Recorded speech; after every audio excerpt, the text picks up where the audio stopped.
রবীন্দ্রনাথ ঠাকুরের লেখা গল্প পাত্র ও পাত্রী, শেষ ভাগ। মেঘ বর্ষণ বন্ধ করে দিলে কিন্তু গোপনে স্নিগ্ধ রাত্রে শিশিরের অভিষেক চলতে লাগলো। তারই জোরে ব্যবসা শুরু করে দিলুম। ঠিক ৭৯ টাকা দিয়ে গোড়াপত্তন হলো। আজ সেই কারবারে যে মূলধন খাটছে তা ঈর্ষাকাতর জনশ্রুতির চেয়ে অনেক কম হলেও ২০ লক্ষ টাকার চেয়ে কম নয়। প্রজাপতির পেয়াদারা আমার পিছন পিছন ফিরতে লাগলো। আগে যেসব দ্বার বন্ধ ছিল এখন তার আর আগল রইল না। মনে আছে, একদিন যৌবনের দুর্নিবার দুরাশায় একটি ষোড়শীর প্রতি আমার হৃদয়কে উন্মুখ করেছিলুম। বয়সের অঙ্কটা এখনকার নিষ্ঠাবান পাঠকদের ভয়ে কিছু সহনীয় করে বললুম, কিন্তু খবর পেয়েছিলুম কন্যার মাতৃপক্ষ লক্ষ্য করে আছেন সিভিলিয়ানের প্রতি। অন্তত ব্যারিস্টারের নিচে তার দৃষ্টি পৌঁছয় না। আমি তার মনোযোগ মিটারের 0 পয়েন্টের নিচে ছিলুম। কিন্তু পরে সেই ঘরেই অন্য একদিন শুধু চা নয়, লাঞ্চ খেয়েছি, রাত্রে ডিনারের পর মেয়েদের সঙ্গে হুইস্ট খেলেছি। তাদের মুখে বিলেতের একেবারে খাস মহলের ইংরেজি ভাষায় কথাবার্তা শুনেছি। আমার মুশকিল এই যে র্যাসেলস ডেজার্টেস ভিলেজ এবং এডিসন স্টিল পড়ে আমি ইংরেজি পাকিয়েছি। এই মেয়েদের সঙ্গে পাল্লা দেওয়া আমার কর্ম নয়। ও মাই, ও ডিয়ার, ও ডিয়ার প্রভৃতি উদ্ভাসনগুলো আমার মুখ দিয়ে ঠিক সুরে বেরোতেই চায় না। আমার যতটুকু বিদ্যা তাতে আমি অত্যন্ত হাল ইংরেজি ভাষায় বড়জোর হাটে বাজারে কেনাবেচা করতে পারি, কিন্তু ২০ শতাব্দীর ইংরেজিতে প্রেমালাপ করার কথা মনে করলে আমার প্রেমই দৌড় মারে। অথচ এদের মুখে বাংলা ভাষার যেরকম দুর্ভিক্ষ, তাতে এদের সঙ্গে খাঁটি বঙ্কিমী সুরে মধুরালাপ করতে গেলে ঠকতে হবে, তাতে মজুরি পোষাবে না। তা যাই হোক, এইসব বিলিতি গিল্টি করা মেয়ে একদিন আমার পক্ষে সুলভ হয়েছিল।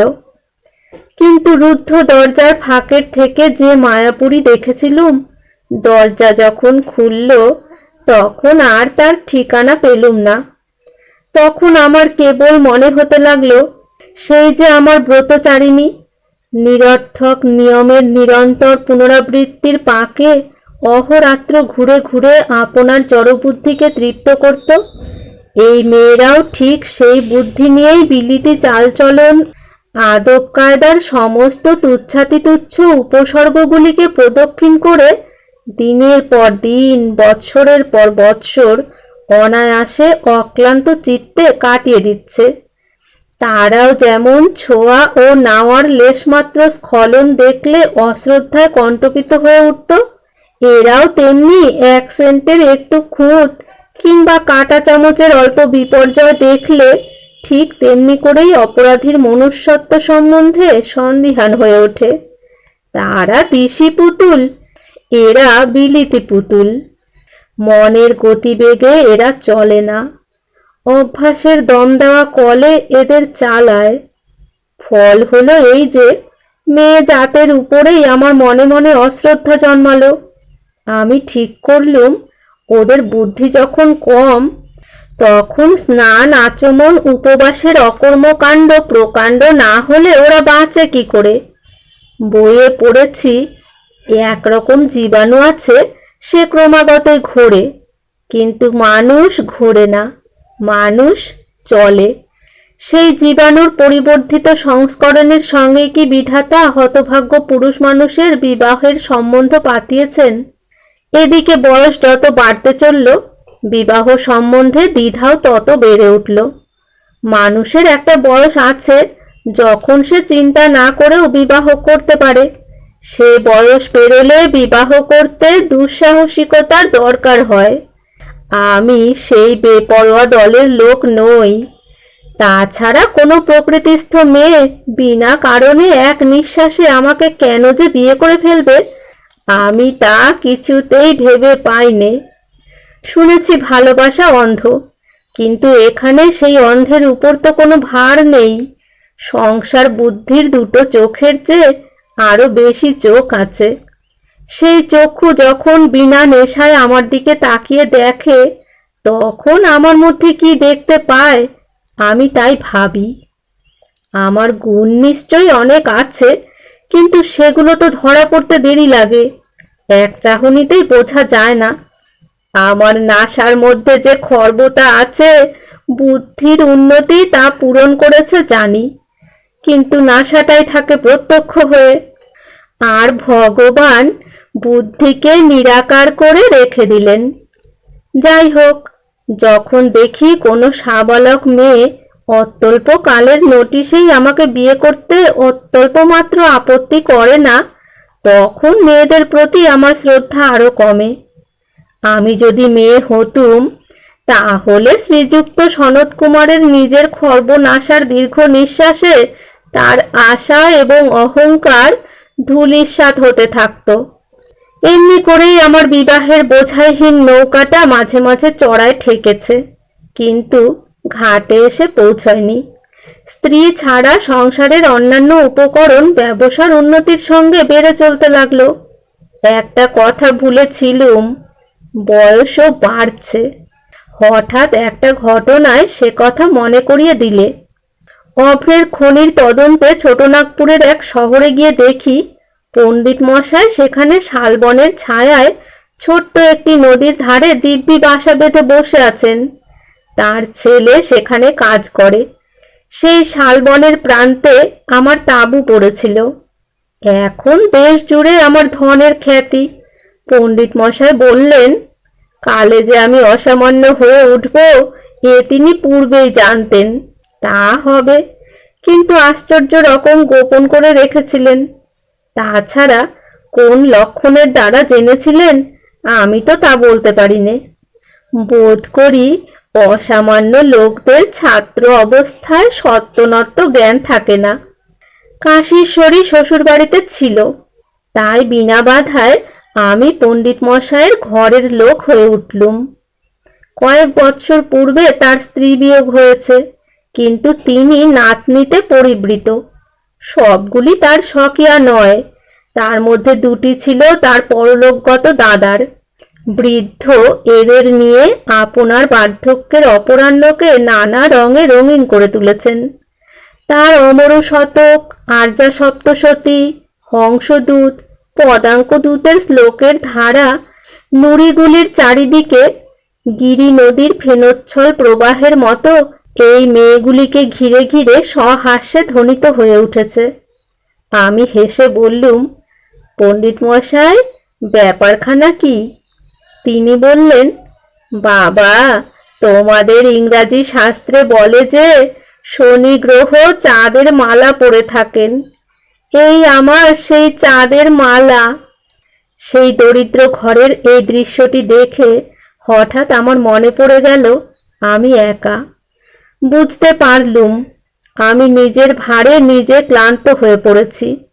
পণ্ডিত মশাই জানেন না যে তার বয়স হয়েছে, কিন্তু আমার যে হয়েছে সে আমি স্পষ্ট জানলুম। বয়স হয়েছে বলতে এইটে বোঝায় নিজের চারিদিককে ছাড়িয়ে এসেছি। চারপাশে ঢিলে হয়ে ফাঁক হয়ে গেছে। সে ফাঁক টাকা দিয়ে, খ্যাতি দিয়ে বোঝানো যায় না। পৃথিবী থেকে রস পাচ্ছি নে, কেবল বস্তু সংগ্রহ করছি। এর ব্যর্থতা অভ্যাসবশত ভুলে থাকা যায়, কিন্তু পণ্ডিত মশাইয়ের ঘর যখন দেখলুম তখন বুঝলুম আমার দিন শুষ্ক, আমার রাত্রি শূন্য। পণ্ডিত মশাই নিশ্চয় ঠিক করে বসে আছেন যে আমি তার চেয়ে ভাগ্যবান পুরুষ। এই কথা মনে করে আমার হাসি এলো। এই বস্তু জগৎকে ঘিরে একটি অদৃশ্য আনন্দ লোক আছে। সেই আনন্দ লোকের সঙ্গে আমাদের জীবনের যোগসূত্র না থাকলে আমরা ত্রিশঙ্কুর মতো শূন্যে থাকি। পণ্ডিত মশাইয়ের সেই যোগ আছে, আমার নেই। এই তফাৎ। আমি আরাম কেদারার দুই হাতায় দুই পা তুলে দিয়ে সিগারেট খেতে খেতে ভাবতে লাগলুম, পুরুষের জীবনের চার আশ্রমের চার অধিদেবতা।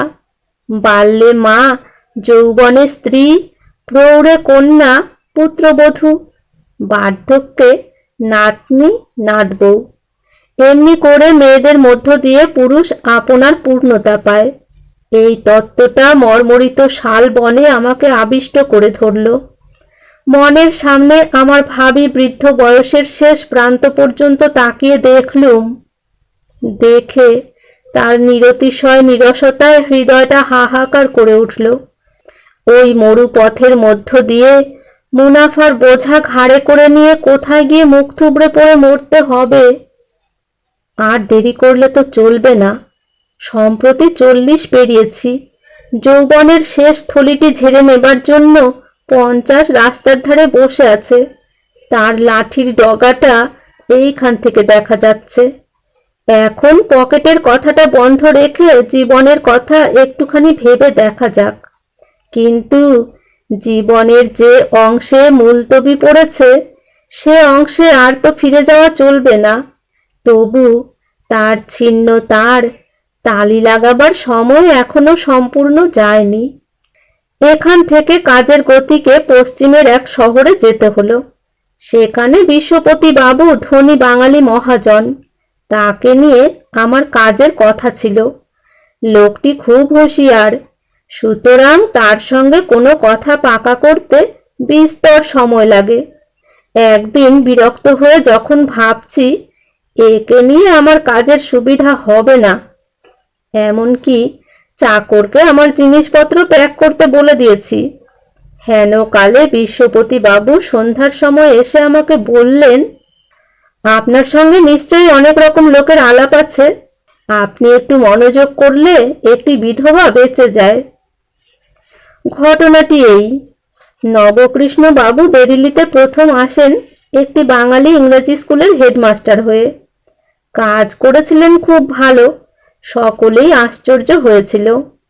এমন সুযোগ্য সুশিক্ষিত লোক দেশ ছেড়ে এত দূরে সামান্য বেতনে চাকরি করতে এলেন কি কারণে?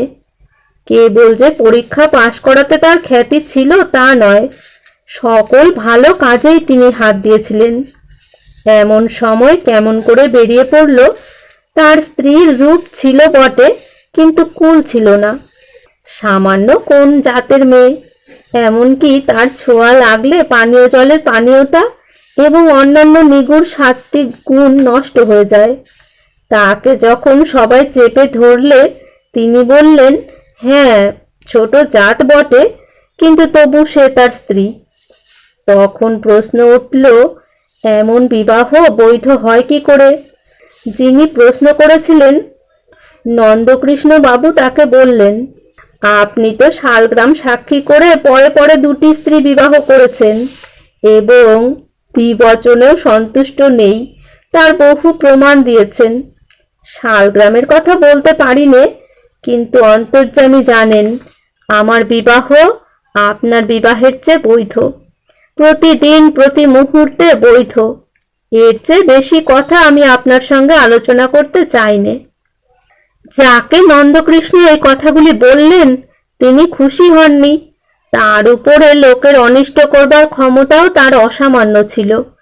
সুতরাং সেই উপদ্রবে নন্দকৃষ্ণ বেরিলি ত্যাগ করে এই বর্তমান শহরে এসে ওকালতি শুরু করলেন। লোকটা অত্যন্ত খুঁতখুঁতে ছিলেন। উপবাসী থাকলেও অন্যায় মোকদ্দমা তিনি কিছুতেই নিতেন না। প্রথমটা তাতে তার যত অসুবিধা হোক, শেষকালে উন্নতি হতে লাগলো, কেননা হাকিমরা তাকে সম্পূর্ণ বিশ্বাস করতেন। একখানি বাড়ি করে একটু জমিয়ে বসেছেন, এমন সময় দেশে মন্বন্তর এলো। দেশ উজাড় হয়ে যায়।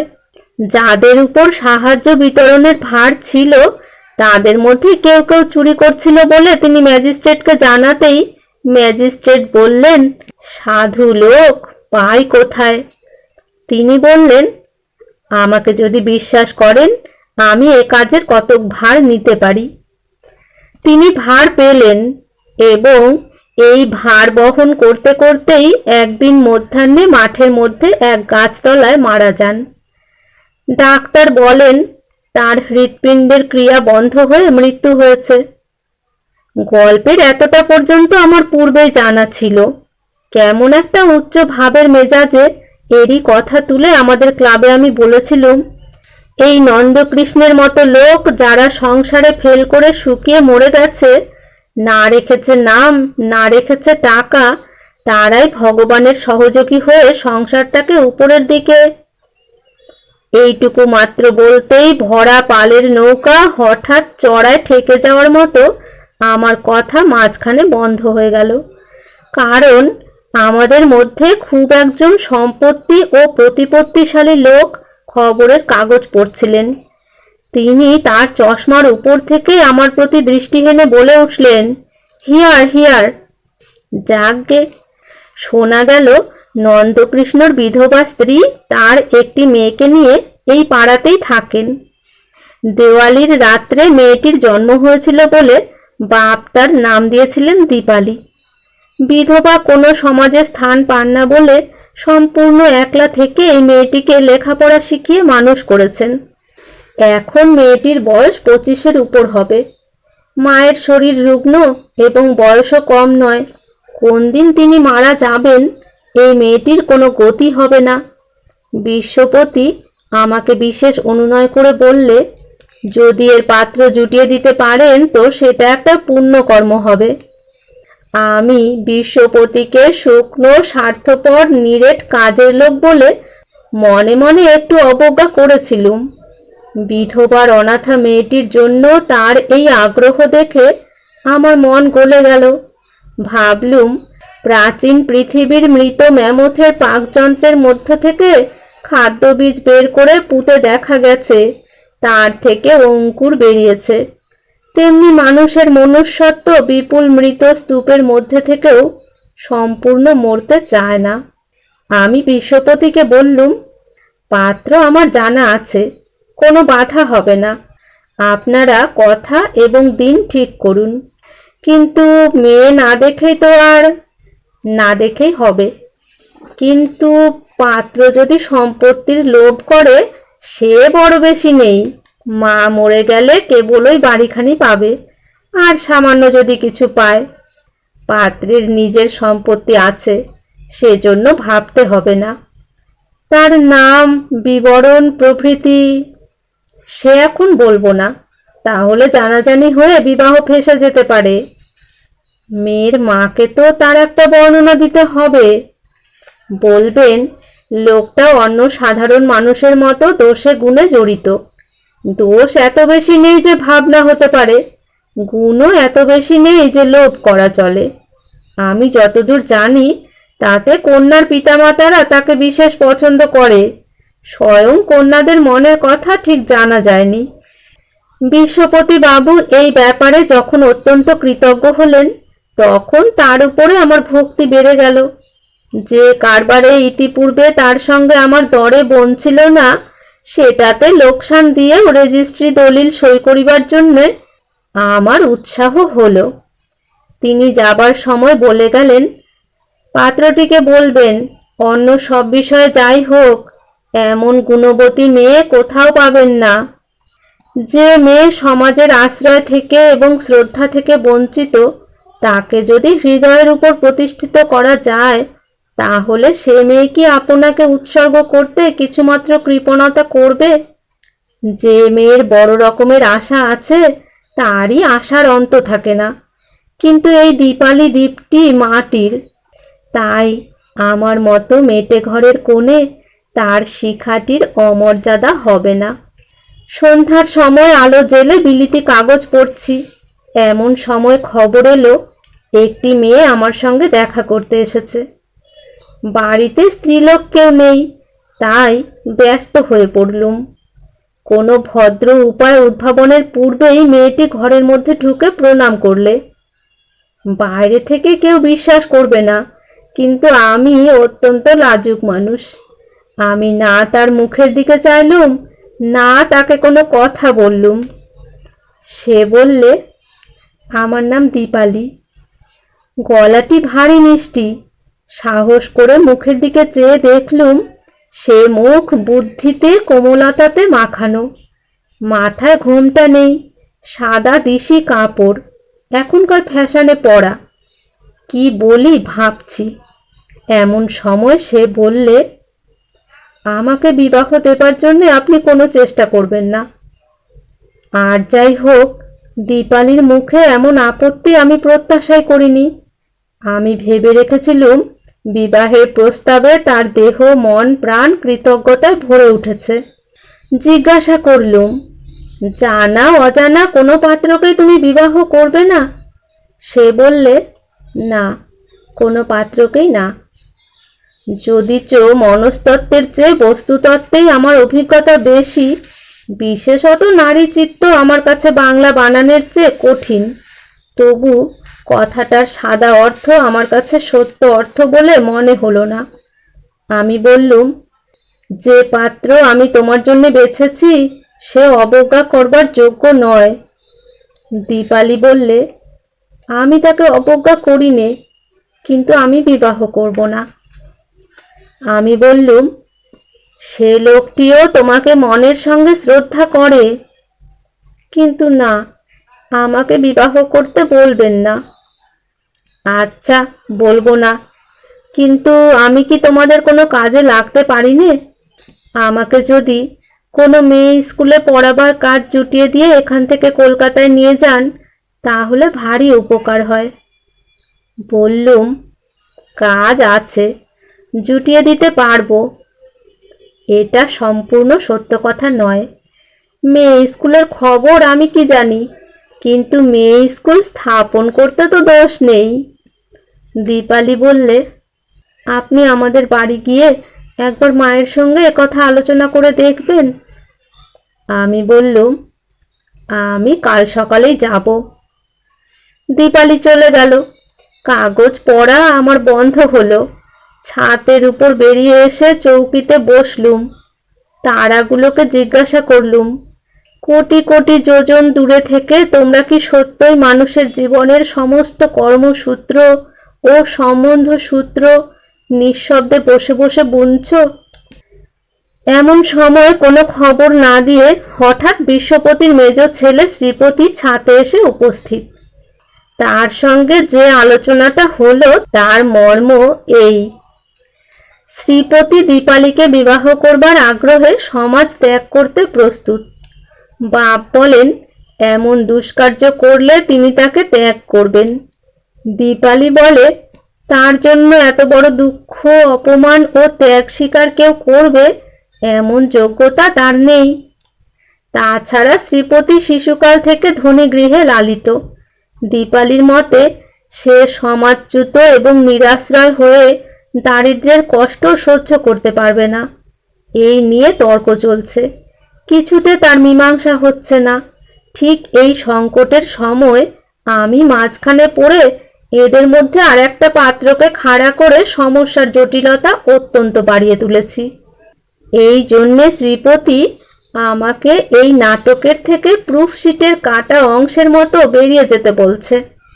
আমি বললুম, যখন এসে পড়েছি তখন বেরোচ্ছি নে, আর যদি বেরোতেই হয় তাহলে গ্রন্থি কেটে তবে বেরিয়ে পড়ব।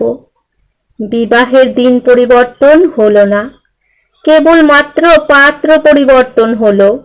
বিশ্বপতির অনুনয় রক্ষা করেছি, কিন্তু তাতে তিনি সন্তুষ্ট হননি। দীপালির অনুনয় রক্ষা করিনি, কিন্তু ভাবে বোধ হলো সে সন্তুষ্ট হয়েছে। স্কুলে কাজ খালি ছিল কিনা জানি নে, কিন্তু আমার ঘরে কন্যার স্থান শূন্য ছিল, সেটা পূর্ণ হলো। আমার মতো বাজে লোক যে নিরর্থক নয়, আমার অর্থই সেটা শ্রীপতির কাছে প্রমাণ করে দিলে। তার গৃহদীপ আমার কলকাতার বাড়িতেই জ্বলল। ভেবেছিলুম সময় মতো বিবাহ না সেরে রাখার মুলতবি অসময়ে বিবাহ করে পূরণ করতে হবে, কিন্তু দেখলুম উপরওয়ালা প্রসন্ন হলে দু একটা ক্লাস ডিঙিয়েও প্রমোশন পাওয়া যায়। আজ 55 বছর বয়সে আমার ঘর নাতনিতে ভরে গেছে, উপরন্তু একটি নাতিও জুটেছে, কিন্তু বিশ্বপতি বাবুর সঙ্গে আমার কারবার বন্ধ হয়ে গেছে, কারণ তিনি পাত্রটিকে পছন্দ করেননি।